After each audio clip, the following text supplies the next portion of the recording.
Hi friends, మీరు business చేస్తున్నారా? UPI transactions accept చేస్తున్నారా? అయితే జాగ్రత్తగా ఉండండి. ఈ మధ్య కాలంలో ఆన్లైన్ అండ్ యూపీఐ ట్రాన్సాక్షన్స్లో మనకి ఎంత ఫ్రాడ్ జరుగుతుందో మనం రెగ్యులర్గా చూస్తూనే ఉన్నాం. ఇలాంటి ఫ్రాడ్స్ని నియంత్రించడానికి సైబర్ క్రైమ్ పోలీసులు ఎన్నో రకాలుగా ప్రయత్నిస్తూనే ఉన్నారు. అయినా ఏదో ఒక రకంగా కొత్త మార్గంలో స్కామ్స్ చేస్తూనే ఉన్నారు.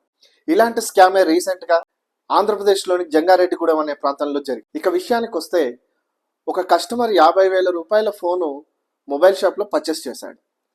పర్చేస్ చేసిన తర్వాత ఫోన్పే నుంచి ట్రాన్సాక్షన్ చేశాడు. తనకు ఎటువంటి పేమెంట్ రాలేదని గమనించిన షాపు ఓనర్ తన ఫోన్పే చెక్ చేయగా అది ఫేక్ ఫోన్పే అని తేలింది. అలాంటి ఫేక్ ట్రాన్సాక్షన్స్ అతని ఫోన్లో చాలానే ఉన్నాయి. ఇలాంటి స్కామ్స్లో చిన్న చిన్న చిరు వ్యాపారులు చాలా నష్టపోతుంటారు. మీరు యూపీఐ పేమెంట్స్ యాక్సెప్ట్ చేస్తున్నట్టయితే మీ దగ్గర తప్పనిసరిగా యూపీఐ ట్రాన్సాక్షన్ స్పీకర్ బాక్స్ తప్పనిసరిగా ఉండాలి. అదే కాకుండా మీకు పేమెంట్ రిసీవ్ అయిందో లేదా అనే మెసేజ్ కూడా మీరు చెక్ చేసుకోవాలి. ఈ ఇన్ఫర్మేషన్ కనుక మీకు నచ్చినట్లయితే లైక్ చేయండి, షేర్ చేయండి, సబ్స్క్రైబ్ చేయండి.